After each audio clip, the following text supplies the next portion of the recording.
Hey guys, welcome to Serenity Cinema, where we discuss everything in movies, television, and all things nerd. What does that make us? Big damn heroes. As always, I'm Angel, And I'm Austin. and today we're going to talk about live-action Disney movies.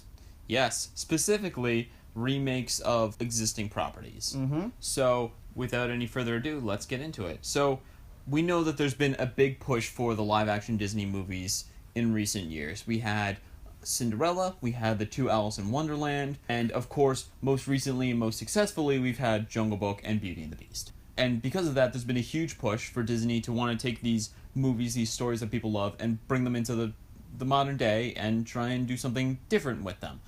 And sometimes it's worked and sometimes it hasn't, but I think right now we're mostly just going to take a look at what they have planned, and then later on we're going to get to our thoughts on what they should do. Yeah, okay. So let's take a look at the list. So of course the most recent was Beauty and the Beast, and that was successful.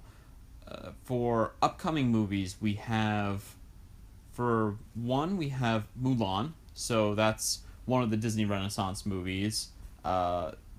This is a really interesting one because it's going to have an all racially correct cast. Yeah. With the exclusion of whoever might play Mushu.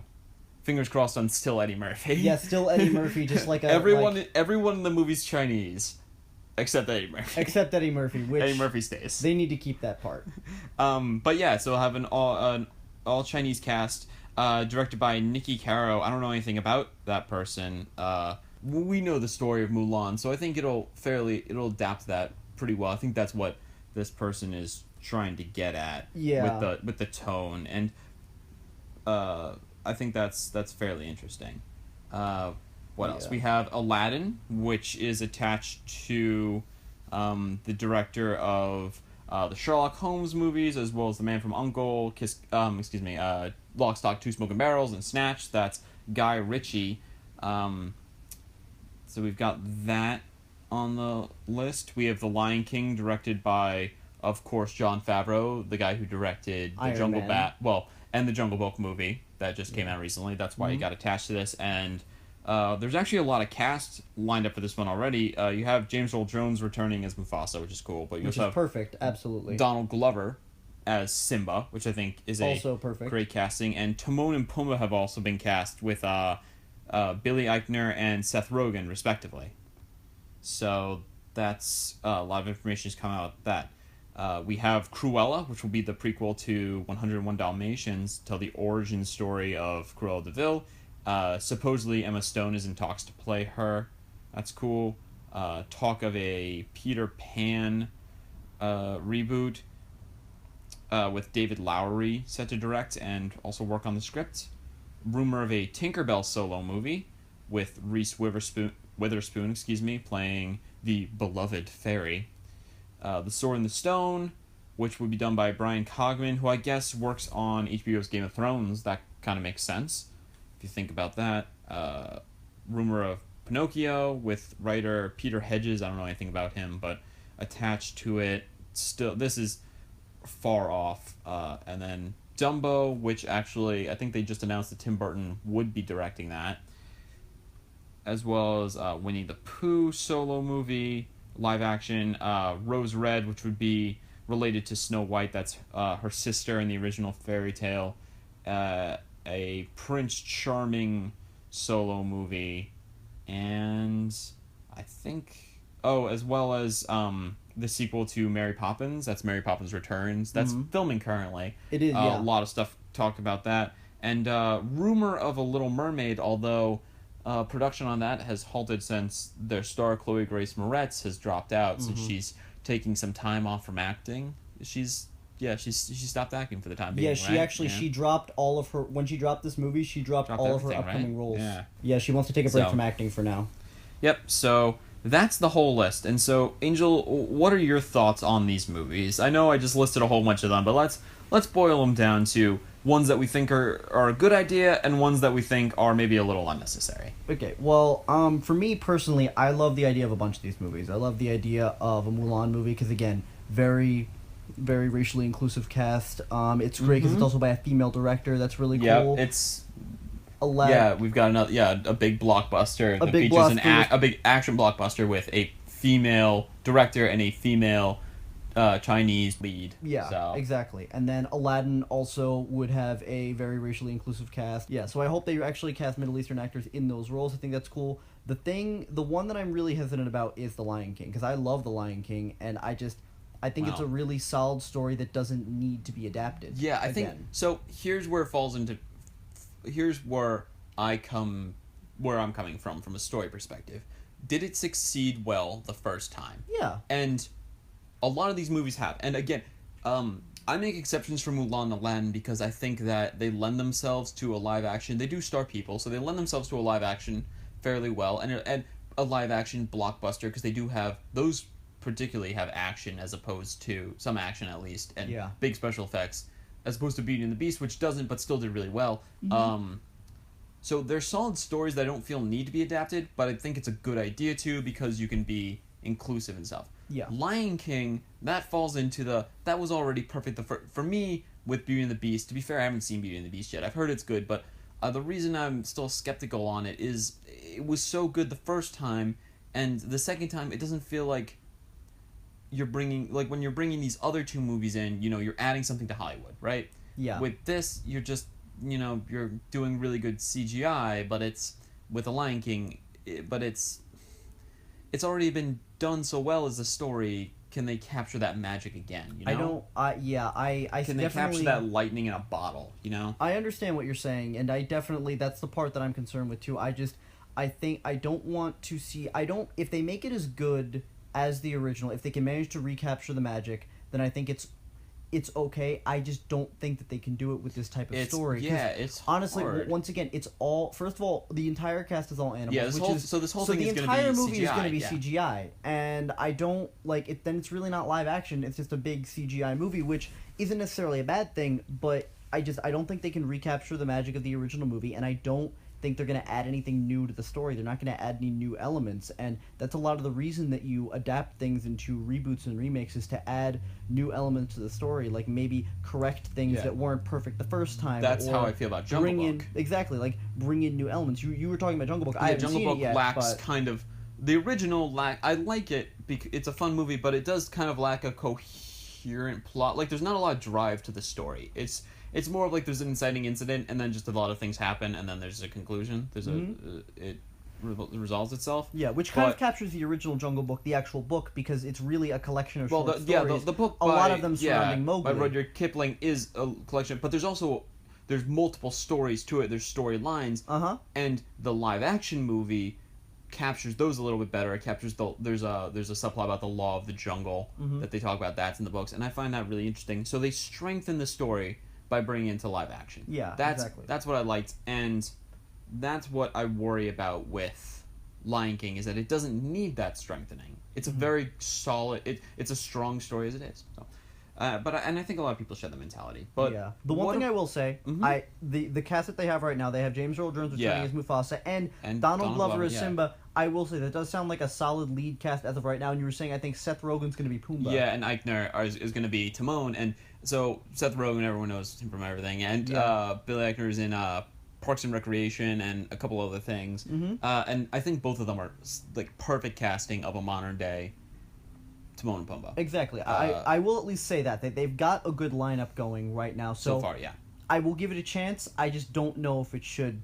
I just don't know if it really should happen. Yeah. It's one of those questions of does it need to? Yeah. And it's like, well, the answer is that's a hard thing to say. Does any movie need to happen? And I would never judge it before I've seen it. Yeah. Either. Or at least parts of it. Gotten more information. Like, it's still so young. I don't want to say one way or the other. Yeah. Me too. What else? So we've got Cruella. That's interesting because I love Emma Stone. And I think that... I know that Maleficent was really successful. And perhaps they could capture some of that magic.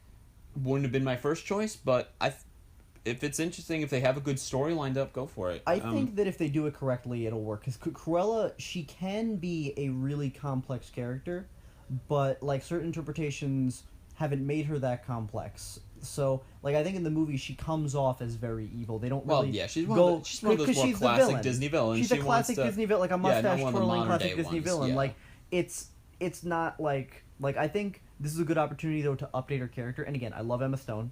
I think that she'd do great in the role when she gets into it. So it'd be very fun to see her as a villain too. Yeah. I feel like she's always, the I know her best from La La Land and from the Amazing Spider-Man franchise. Yeah, same. I loved her in those. And she pretty much is always this good person. Like I'd be really interested to see her like kind of chew some scenery as like who's kind of just a terrible person, wants to kill a bunch of puppies. Like when you boil it down to one line, that's the characterization of Cruella de Vil is she wants to kill a bunch of puppies, and that's it'd be fun to see her take on that kind of challenge to be like this over the top mustache twirling villain. Yeah, exactly. I do think that'd be fun. I think getting her away from her usual type of character, and then like putting her in that role, that could be cool. And then again, like just redoing the origin of the villain, really. Like, giving her a lot more to do than just be a villain. That's actually why I love villain movies. Like, Maleficent was really good because of that. They showed the complexities of her character, and they got to focus on her instead of just making her the antagonist to the hero again. Mm-hmm. And so, to me, that villain movies can succeed if you make them a complex, relatable, like, sympathetic villain. And I think if they capture that with Cruella, which I think Emma Stone can absolutely do. I know she can do it. Yeah, she's a good actress. So, definitely. And this would be something different for her.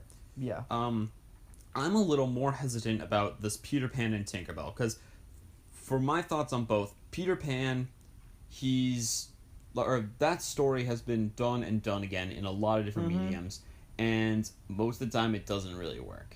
And it just feels to me like there's other things they could put their time into. The same with Tinkerbell. Like, I know that they could expand the character, but right now her characterization is not that broad. To have Reese Witherspoon bring her in to do this movie that would be about a side character that we really don't know much about. I understand the potential for it, but it just does feel a little unnecessary to me. Well, yeah, but here's the thing with that. It's, again, she's not a villain, obviously, but to a certain degree, she's sort of a mild antagonist to Wendy. She's antagonistic. Because she's jealous of Wendy because of her relationship with Peter Pan. So I think that already is a complex character. We just don't really explore those complexities in the movie. So give us time to explore those complexities and show us a version of Tinkerbell that is also sympathetic, fun to talk, fun to see, fun to see grow as a character, or even move from one type of character into the character that we see in Peter Pan if it's a prequel.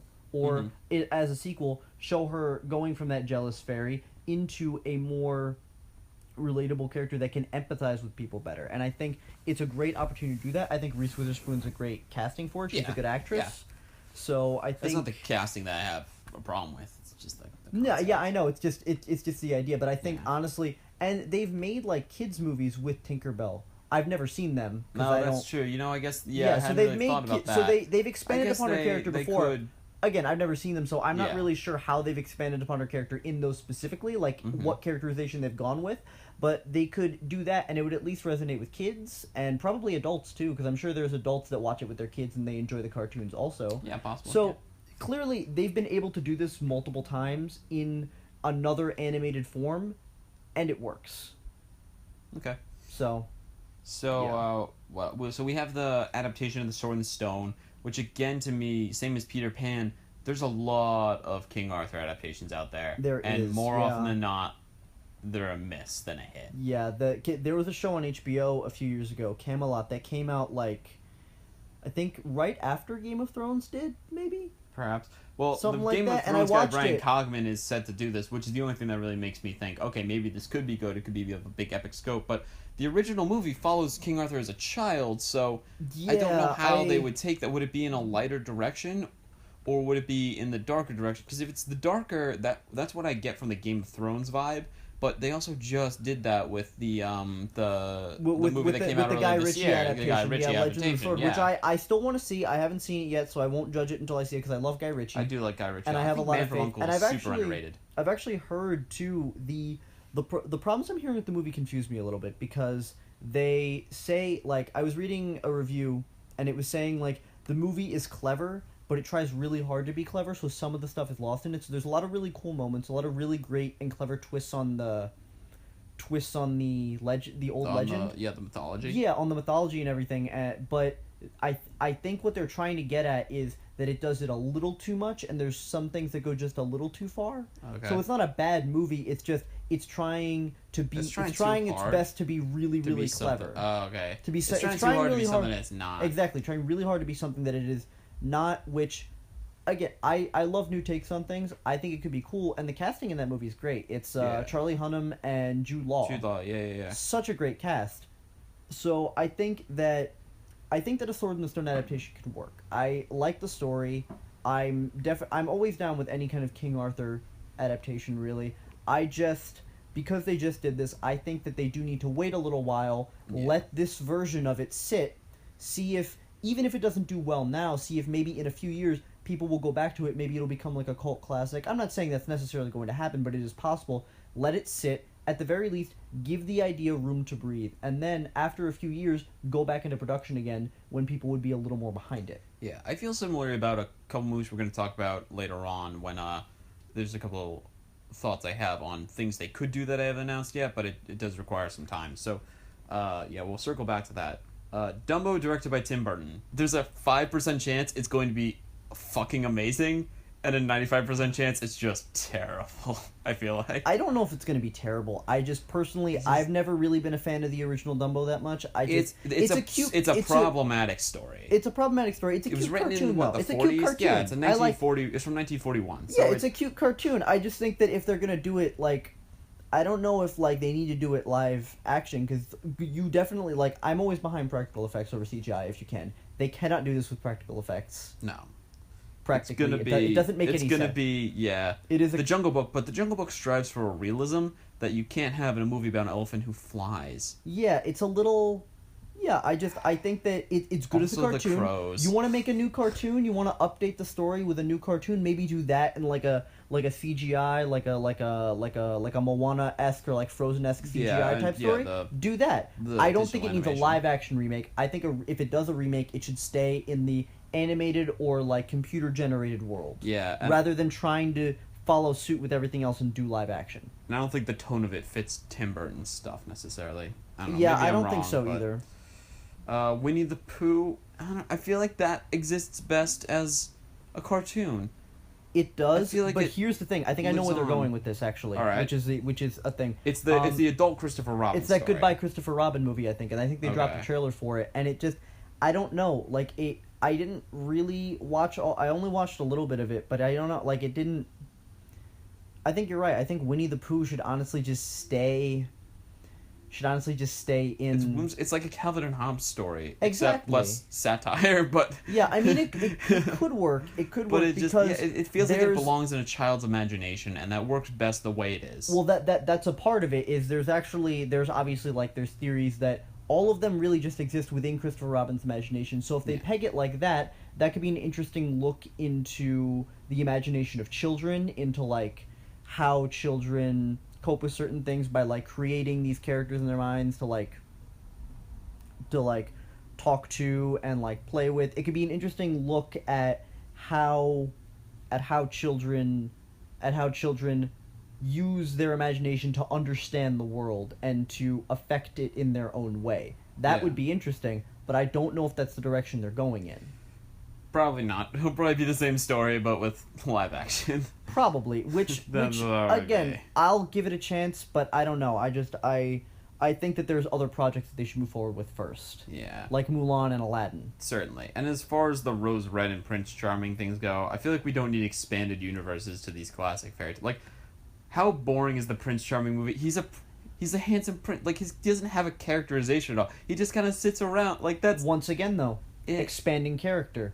Creating a new complexity. Do I think it should necessarily be done for Prince Charming? Not really. Like, his name is Charming. Like, that's his whole character. His name is Charming. That's all it is. The only reason I have an issue with it is because Cinderella's a really great female-led story. Then you're gonna... I almost... Like, I don't know... why are you then gonna give us another male-led story...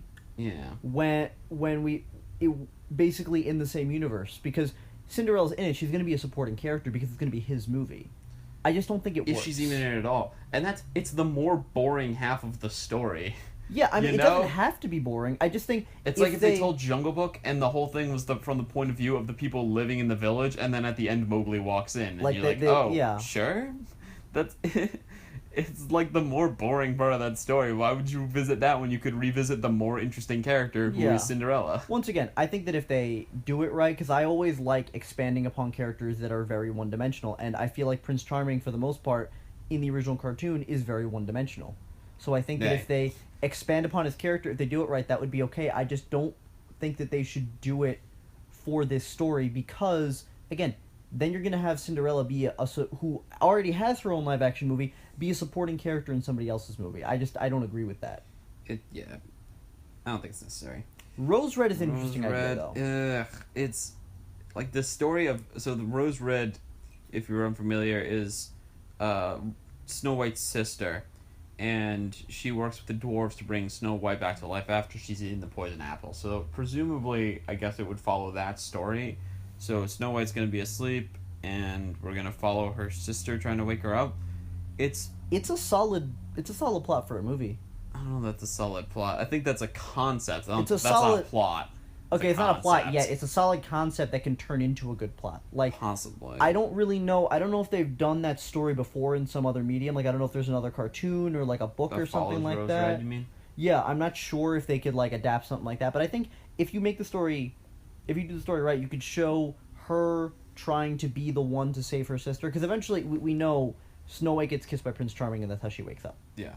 Unless it's the original version, in which case he sees her and he's like, dead chick, but she's hot. We're not so talking I'll bring her home. This, no. And then on the way home, they hit a bump and in the wagon or carriage, and the apple dislodges from her throat, and she coughs it up and wakes up. And that's the happy ending. Okay, so basically, yeah, I think that, again, I don't know a lot about the Rose Red character, but again, it would be an interesting side story where she's trying to wake up Snow White, and we could learn a lot about a whole new character that we know nothing about, really.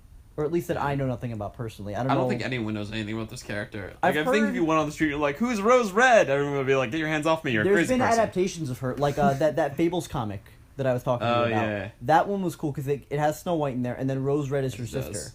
But I'm pretty sure she spoilers for Fables. If I'm even right, I'm pretty sure she died. Maybe we're just lying to you. Maybe spoilers for Fables. I think that the first storyline is like about her murder. Yeah. I can't remember now. That's not really a spoiler. It's a character though, but it's cool because it's not just a character that was one-dimensional and a character that wasn't expanded upon. It's a character that is technically there, but that we know nothing about. Yeah. Really. So it could be a whole new concept for basically an original movie that exists in an already loved world. Yeah. Well, in any case, I'm sure some of these will happen, some of these won't. Definitely. And how do you feel about Little Mermaid? We kind of skipped over that one because we did actually, because Chloe Grace Moretz dropped out. I would definitely be down. I've actually heard there's two versions in it, but there's two different companies. Yeah, there's two different companies doing two different movies. I don't know about the other company. As far as Disney goes, I think they could do it really well. It would be an interesting story. I think they should, if they do it, they might want to like maybe update some of the elements of it. This is why I'm kind of behind the Little Mermaid one, because there is some need for updating, because it's the first of the Disney Renaissance, which is when they take this new approach to the making of Disney movies. It's where we get really any great Disney movie you could name, pretty much, for the most part, comes from the Disney Renaissance. If it's not one of the recent ones, it's where the princesses become stronger. And even though Ariel takes good steps in that direction, she's still she's not a super strong, fleshed out character as much as princesses who came after her, even just a few years later, like Belle, and more so Pocahontas, and of course, best of all, Mulan. Yeah. She doesn't have that as much. But Daddy, I'm 16 kind of thing, and it's. Yeah, kind of, and I don't. No, girl, you're 16. There was a place for it when it came out, which. Certainly, and it's still good, but I think that there's room to expand upon it. I think there's definitely room to expand upon it. I'd be excited to see it. Make her a bit of a stronger character, and just add to her story a little bit. Add elements to it. Maybe I don't know. Yeah. One thing we actually didn't address that I just realized, we didn't address that I think Mulan and Aladdin are not going to be musicals. No, I don't Mulan think they definitely will be. isn't. Mulan definitely. I feel like that's a good thing. That neither of them are going to be musicals. There's not that many. To be fair, Mulan is fairly light on the songs. Yeah. So you have you have Reflection, which is great. You have Make a Man Out of You, which is great. But then you don't really. There's the opening song that I can't even remember. And I don't remember. And then there's A Girl Worth Fighting For, and I think those are the only songs in it. There's no. It's a darker movie, and it works better without. Like, the villain doesn't have a song in this one. I mean, the big one is "I'll Make a Man Out of You," right? And yeah, that's pretty much the big like one. the really big one that everyone knows, and people were hoping that would get adapted. But honestly, I feel like this is a serious enough story, and we could do it without the music, and the music doesn't serve the plot as much as music in, like, The Lion King. Exactly. Like, The Lion King, the music serves. So I think if they do The Lion King, they should keep the music. Yeah. If they adapt the Lion, if they do adapt the Lion King, which is going to happen. Yeah, almost definitely. Then they should keep the music. But for Mulan, I feel like it's a serious story, and it's a great move in representation in film. So I feel like making it a more serious movie that has some levity to it would be a little bit better than doing a musical. If it was a musical, would I give it a chance? Obviously, yes. Yeah. But in my personal opinion, I just feel like they should leave the music out, just write the story, do what serves best for the story, and if they can fit the music in and they really want to, then go from there. But worry about the story first. Yeah. Same with Aladdin, honestly. Yeah, Aladdin, the music is a little stronger in Aladdin, but you also, it's going to be, the two best songs in that are Friend Like Me and Prince Ali. Well, I think actually a lot of people would probably argue I Can Show You the World but is one of the best ones, but I think that the two best are the Robin Williams songs, and it's going to be hard to top. That's what worries me about this movie, and I think everyone is going to agree, is that there's no Robin Williams, and it's going to be hard to find someone else. And there's a lot of great names out there. I forget the name of the man who plays him on Broadway, but I've seen it. It's really... The show on Broadway is fine, like, okay. He carries that show, the actor who plays Genie. Does he? He's amazing I kept seeing signs for it when I was in London, but I have no idea who plays him, honestly. I don't remember the name. I'll look it up now, but he is phenomenal at the role. And another rumor I heard was Hugh Jackman, and he's a great singer. Oh, James Monroe Iglehart. So he's wonderful at it. He would be perfect. I think Hugh Jackman would be cool as well. Okay. I mean, who doesn't love some Wolverine, right? And he's a great singer. Yeah, I mean, he's been on Broadway. He was in The Boy from Oz. Yeah, he did Les Mis. He did Les Mis. He was a great singer in that. Yep. And this would just be a great show for him. Yeah, I can see that happening. Yeah, totally. Yeah, I even think like if they wanted to do like an animated Genie like they did in the movie, they could get somebody that could just really do the comedy, like Simon Pegg would be great as the Genie. I feel like Simon Pegg is too aloof. You know, you think so? He's too like just disregarding of people. Like he needs to there needs to be like that love there. Like I don't know. Maybe you mocap Alan Tudyk. You mocap Alan Tudyk. Tudyk would work really well. Put him in. Or you just body paint him. That'd be fine too. Just a blue Alan Tudyk in the movie? Blue, yeah, just spray paint him before he goes on set. Why are you blue? I don't know. I'm flying the ship. Sad! I was a leaf on the wind! And now I'm not. I'm always dying in my movies. You seen Rogue One? Spoiler alert. Also, spoiler for Serenity. For Serenity, just spoiled that too. Yeah, so... So that's how I feel about those movies. But so let's talk about future ones we might want to see that hopefully get put in front of like Winnie the Pooh. Yeah. So I personally, I'm a big fan of. There's a movie from 1985 called The Black Cauldron, and if you know it, you know that it's scary as shit. I have not actually seen it. It's absolutely terrifying. Really? So it tells the story of this young kid. His name is Terran in this kind of Middle Earthian land deal. Who on his journey become a knight, and so he's going up against this character called the Horned King. And there's a princess, and there's a pig who has mystical, future-seeing powers, and there's fairies, and there's a character named Gurgi, who I have no idea what the hell he's supposed to be. He's just like this little imp creature. And it's terrifying. The Horned King is a terrifying villain. He's got this skeleton and goblin army that's terrifying. You have to get the Black Cauldron to work, so that the quest is to get the Black Cauldron away from the Horned King, because he's going to use it to take over the land. You have to do like a human sacrifice. So there's like human sacrifice in it. It's really messed up in some portions.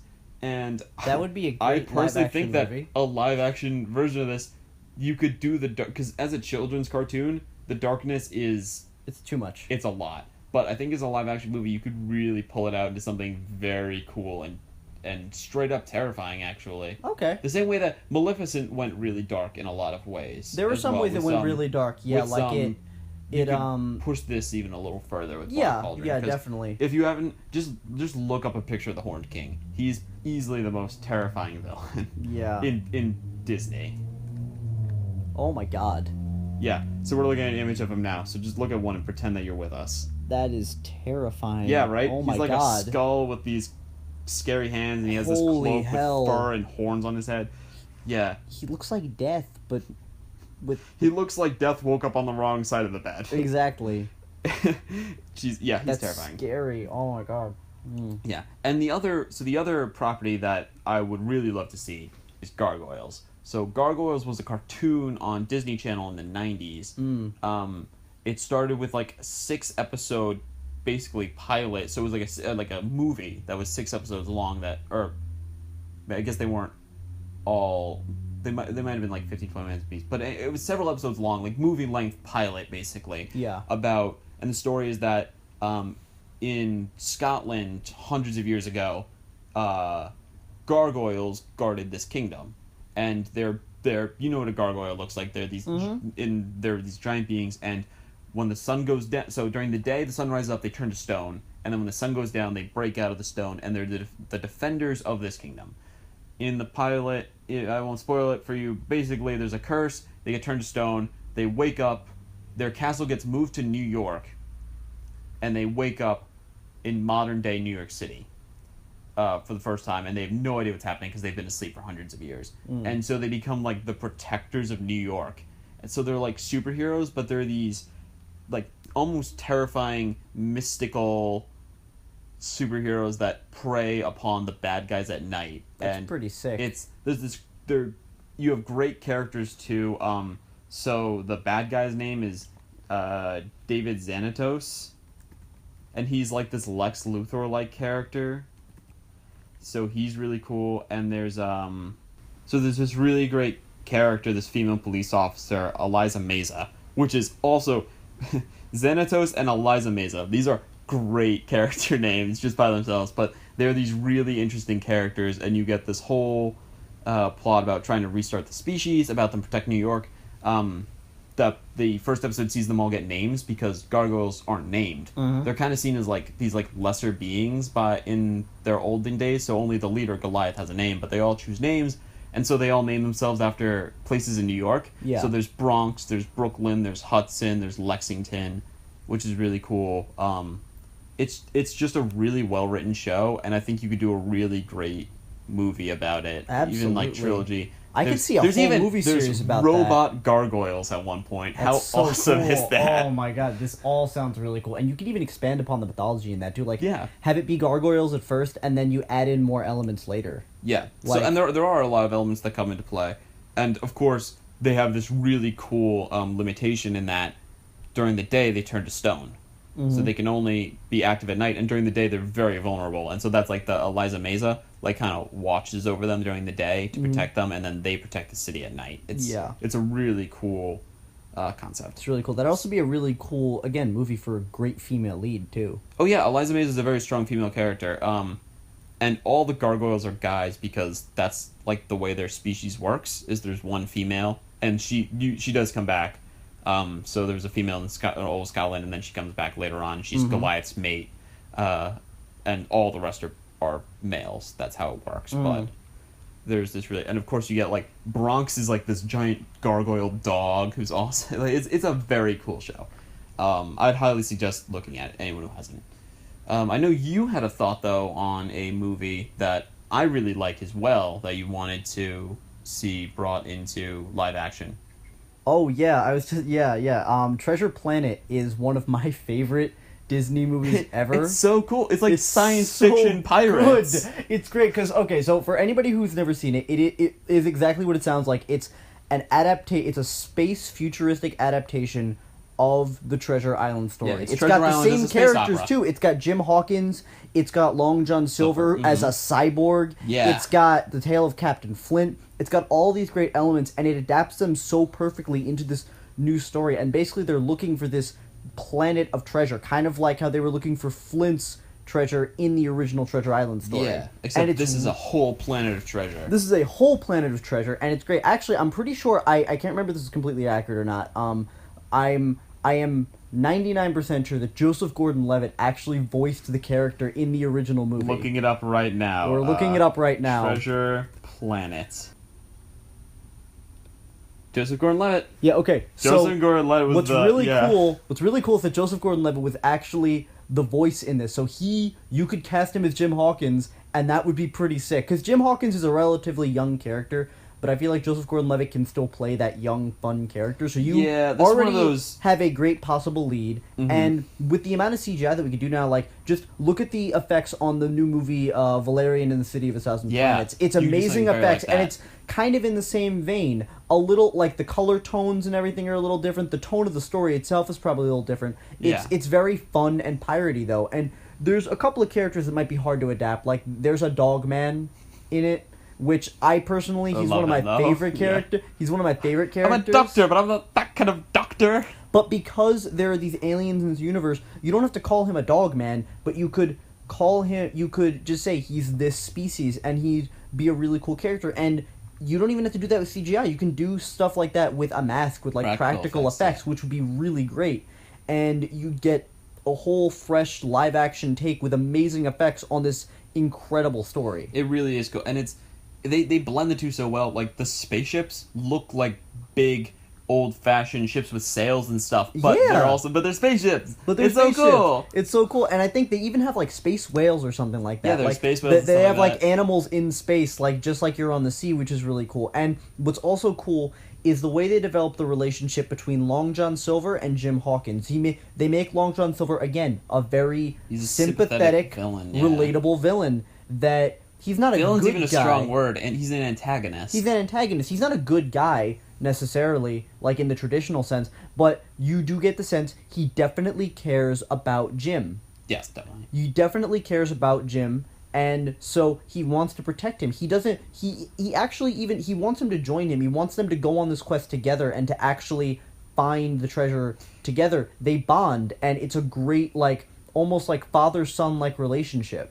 In a lot of ways. Yeah, that's a huge part of the story. It's it's a huge part of the story. The idea of, like, being a father and a role model. And you don't see... I don't remember the last time I saw something like that well executed. I don't even remember the last time I really saw something that great between... Because technically, if there's a villain in the movie, it's him. He's the main villain of the movie. Except for the weird spider crab, too. Except for the weird spider crab. He's bad, but he's also... He works for Long John Silver, yeah. He works for Long John Silver. He's technically a secondary antagonist. So in a lot of... It's actually cool, because if you blend them together, Long John Silver is both a protagonist in the story, because you really watch him grow. He's a secondary protagonist, and he's also an antagonist. And you see him split between the two roles. So you get to see Jim grow as a character, and you get to see...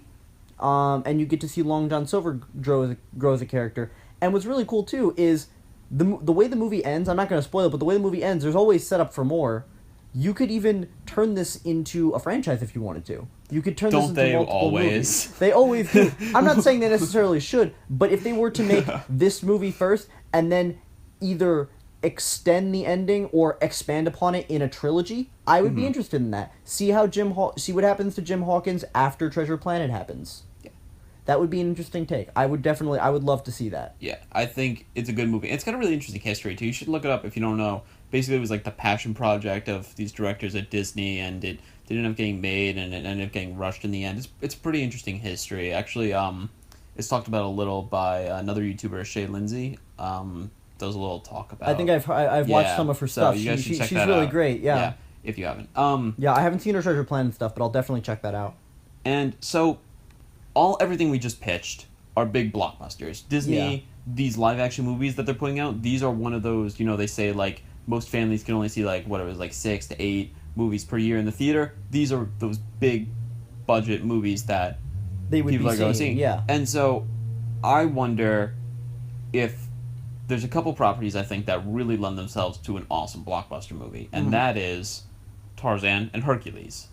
But and I was talking about, we mentioned this before with the King Arthur waiting, because we have gotten recent adaptations of those. Yeah, they just had that with Margot Robbie and Alexander Skarsgård for in Tarzan, and that was not received well. No, that was not. And The Rock for Hercules. Actually, it's funny. There were 2 Hercules movies that year. And one was starring... I cannot remember his name now. But the point being that we've had, like, these movies recently, and I feel bad because Disney could have capitalized on, like, these big action movies to improve. Hercules is another one of those ones that it's a good movie, but you can definitely improve upon the story because it does falter. Yeah, and I didn't see either of those. So the live action? No, I didn't see either of the live action, so I don't know if I would animation, consider them good or not. Yeah. But like, I think if they should adapt the classic story like they're doing with the rest of these Disney properties. Yeah, the story that they've done instead of a new story on Tarzan. And like Tarzan, I didn't see either. But from what I understand, they didn't even just adapt the movie. It was kind of a sequel to the movie. It was, yeah, it's a sequel. Well, the movie by Disney loosely adapts the original novels by Edgar Rice Burroughs. Yeah. Loosely, and then this one that they just made was a sequel follow-up to those adventures where he returns to Africa, and it's I didn't see it, so I don't know. From what I understand, it's a very paint-by-numbers movie. How so? What do you mean? Like, there's nothing interesting at all. It's exactly how you'd expect, like, a poorly written blockbuster to be like, and it just has gorillas in it in this case. Well, I heard that the white savior element's pretty bad, too. That as well. I mean, but that's unfortunately, I feel like that's now part of Tarzan's character. I just think that if there's a way to subvert that, but that's Edgar Rice Burroughs. He did John Carter as well. He did too. Yeah, I mean, I forgot about that movie. Yeah. But like, I really like those books though. Yeah, I forgot that he wrote the books. I remember the movie. I love the movie. I personally like. Love's a strong word, but it's I like not the bad movie. As people say. Yeah, it's not. It's just fine. It's an okay movie. It's a fun adventure movie. It's fine. Yeah. I didn't see anything particularly wrong with it, but like the point is, unfortunately that element is there in the character. There's ways to subvert that and make it not the focus of the story. Well, I think you put the focus on the story of he's fighting against other white guys. Yeah, and instead of saving the people, he's saving the animals. I think you make it more of a conservation story, and that fits with Tarzan so much better than saving Africa. Like saving Africa and its people, it fits more. He would save the jungle because that's like I never look at the animated movie. I'm like, well, he's a white savior to these gorillas. Yeah, no, like they're gorillas. They should just be protected. But yeah, that I do feel that would be an interesting one to adapt. But it's unfortunate that other versions have been made so recently. Yeah. So, but again, you wait. Let's say 5 years from now, because that came out like a year ago, something like that. 2 years ago, something like that. I think it was like 2 years ago, something like that. Yeah, it was last year. I thought it was last year. Time's all a construct. It doesn't matter, right? Right. Okay. Well, anyway, if they wait like 5 more years and then say we're going to go into production for this again, it'll then be a couple of years after that they'll make the movies. So I think if they wait, Hercules was even longer than that though. So they could even they could even think about starting another one, like start coming up with a concept in like 3 years. Yeah. Also, you keep like the whimsical element of it because that one was a very hardcore look at Hercules. Yes. And Tarzan, I don't feel like traditionally Hercules is. Yeah. So I think you take the younger character vibe because he's only like 20 in the movie. Not even. Actually, I think he's supposed to be like 18 or 19 in the movie. The like when he's ripped, not when he's the skinny little kid. Yeah. Like he's still a young character. You could take like this young character. Yeah, and there's plenty. Now really, wow, who do you cast to play Hercules, the young character? I have no clue. That's interesting. Oh, we're also getting on and so another property that's actually getting adapted to live action. We didn't talk about this because it's not a previous movie or property in the sense of like the other ones, but Jungle Cruise is getting a movie with The Rock. Yeah, and so that's based on a Disney ride, right? That's based on a Disney ride. Yeah, and that's interesting because it's the ride is comedic. It was originally intended to be kind of more of a straight like look at these animals, and then they discovered they couldn't use real animals because like they had no room, and you need a lot of room to keep a hippo. Yeah, and also you can't just sail a boat over a hippo 300 times a day. It doesn't. Yeah, it's not good. So they had these animatronics, and it's become this joke. Like satirical almost look at that that era in history, that exploration kind of thing. So I think that I'm actually curious to see this movie. I would definitely be curious to see it, and especially if it's comedic, if they go with a comedy element to it, you could do the Rock does comedy very well. Oh yeah, he's great. He's charming. Everyone loves The Rock. And I don't know if anybody's seen like the sequel to Journey to the Center of the Earth, the Mysterious Island one. Yeah, that movie. I haven't seen that. I enjoyed it. It was fun, and it had the Rock in it. He did the comedy very well. So I think if they go kind of in a similar vein to that, in a lot of ways, that could work really well.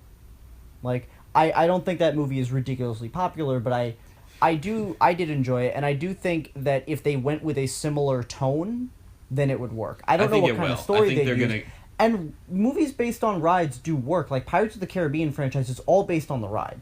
And it works for a few of the movies. It works well. Come on. They're still making money.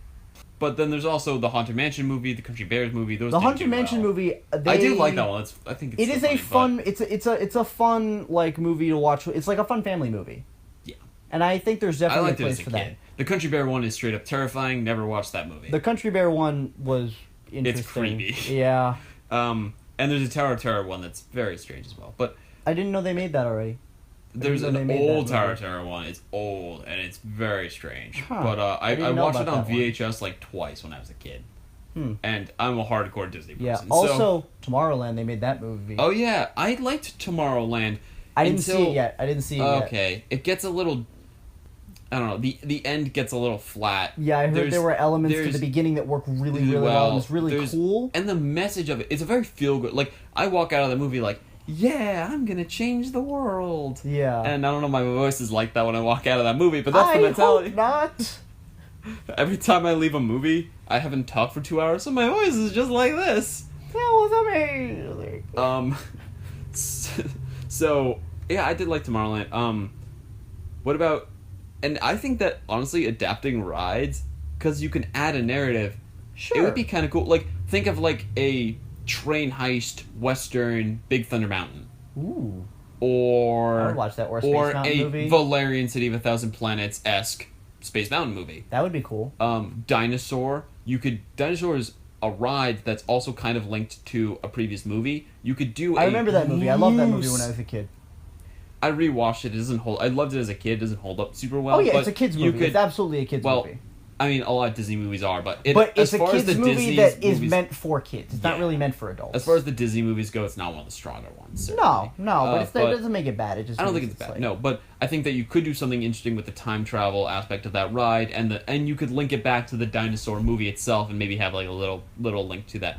I think that'd be really cool. There are plenty of Disney attractions that could yield really interesting movies.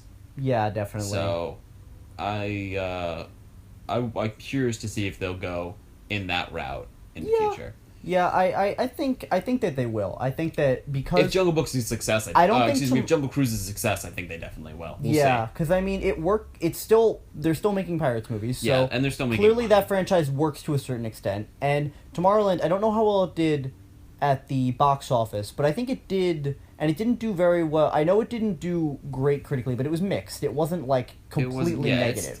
I think it's. From what I've heard, there's a lot of elements. I think there's a lot of elements to it, from what I've heard, that work really well. I haven't seen it yet. I keep meaning to watch it. I just haven't had the. There are good chance elements. To. It just loses its way. It's a very long first act, and then the third act is super rushed. Yeah, which is fine. I feel like they did the same thing with Tron, though. I forgot all about Tron. I liked Tron when I saw it because I'm like, this is really, really cool looking. And then, I will say, it's not my favorite live-action Disney movie. Yeah. I still enjoy it, and I didn't even realize it's actually based on an old movie. I never realized that. Yeah, Tron was one of the first movies to really heavily utilize special effects. Yeah, which I found out after the movie came out. I had no idea before that. It's a cool... When you think of it in the heritage of films, Tron Legacy suddenly becomes a lot cooler. It is a lot cooler than when you consider it in that vein. Yeah, and I still enjoyed it. I thought that it was cool. I loved the CGI Jeff Bridges in it. So I think they're gonna do more of that. And that's I think I don't know. How do you feel about legacy movies like that? I think that I'll be honest. I'm not a huge fan of this Mary Poppins idea. You don't think so? I like the people involved in it. Emily Blunt's in it. Emily Blunt and Lin-Manuel Miranda are both in it, and I think they're both great. It just I don't know. It almost feels like, as long as we're talking about Disney, it feels like they're taking It's a Small World and like if they were to get rid of It's a Small World, like it's almost something that feels almost untouchable because it was so perfect and so ingrained in the culture and in the memories of so many people. It just feels weird this far later to make a sequel. You know? Yeah, but I think with a solid cast, it could be a great story. I mean, yeah, I think... And it does have a solid cast. And I don't think they'd do it if they didn't have a good story planned out. Yeah, it feels like it would be too much of a risk. It's too classic. Exactly. So if they didn't think that they had a good idea going, they wouldn't try it. So I'm on board, but hesitantly. I know what you mean. Like, that's completely understandable. So we'll see how that goes. Yeah, I do think that the Legacy movie can be interesting, though, just in a general sense of the word. Yeah, so I guess that pretty much covers the live-action Disney remake, and we're getting a lot of them, almost definitely. So there was a lot to unpack there, and I'm sure there's more. Actually, I think that there's rumor of they're going to reboot the Pirates, and what they'll do it like they'll finish the second trilogy or whatever they're calling this, and they're gonna do a new angle which will star, if you've ever been on the attraction, you know that there's this character, the redhead, and it will follow her as like the swashbuckling. They'll cast a female lead as the swashbuckling pirate, and it'll be a new story. Yeah, and once none again, of the returning characters. So no more Captain Jack because Johnny Depp has made enough money and doesn't want to keep doing that. Yeah, he's started to move on from the role. Yeah, I feel and you can feel it in the movies. You can definitely you can feel it. Like he needs to. It's like move. Daniel Craig in the James Bond. Like yeah, kind of like James Bond eventually needs to stop. I feel like you can't recast Jack Sparrow. No, you shouldn't. So you shouldn't. I'm just saying like the actor a new character, has done it. and again. Great if a good, well-rounded female protagonist can work really well, and I think it's really important. Yeah, and they go back to the roots. What made the first one so great? The swashbuckling, not like the we have to get a trident to break the curses of the sea. Like that's mystical. Don't you can have that, but let's focus on. Like I don't think any sword fight has beaten that sword fight from the first act of Pirates between Will and Jack Sparrow in the blacksmith. The blacksmith forge or whatever you want to call it. Yeah, that's the forgery.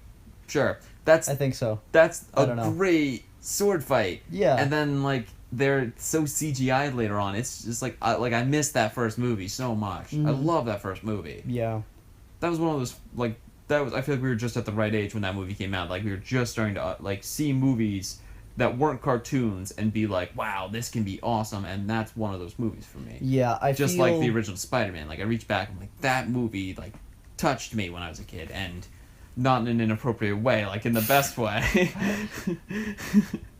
and I miss those. I want them to go back to that. I know what you mean. As far as Pirates goes, I was very on board for the first three, and I was even on board for the last two. Honestly, there's really great elements to both On Stranger Tides and Dead Men Tell No Tales. But I feel like the first trilogy ended, and that should have been the end of Jack Sparrow's story, and because it felt like it. And then after that, you could have done what they're planning on doing now, and they're going to move into a new protagonist, because the world is really great. Don't give up on the world necessarily. Just give us a new twist on it. Give us a new protagonist. And it doesn't even need to be like the child of Will and Elizabeth again. It can be anybody you want. Just put another pirate in there. Like pirates. This is like a movie genre that was dead, and this has weirdly brought it back. That's cool. Yeah. So go back to what made the first one revive the genre. Exactly. You know? So that would be my hope for it. Let's get more swashbuckling. Because it's awesome. Yeah. Yeah. So, again, there was a lot to unpack there. There's a lot of these movies coming out. And if they continue to be successful the way Jungle Book and Beauty and the Beast were, we're going to get a lot more of them. So let's hope that we get some really cool ones. Yeah, I think so. Yeah, so I guess if that wraps it up, then let us know what you guys think in the comments, too. Yeah, do you have opinions on whether these movies should or shouldn't be made? Is this ruining your childhood? I hope not. Yeah. Are we just really bad at this? Is there a great movie that should be remade that we didn't even think of? Should we stop giving our opinions? Let us know anything you want, really. Oh, and also they should never touch Lilo and Stitch. That movie is never no, touch that. No movie. live action Lilo and Stitch. Not that it wouldn't be cool, but no, don't do that. We have a great Lilo and Stitch movie. Yes. Don't try. Just don't. Just leave Stitch alone. Leave it alone. He's perfect. Yes. Leave him alone. All right, good ending. Thanks, guys, and we'll see you next time here on Serenity Cinema. Bye.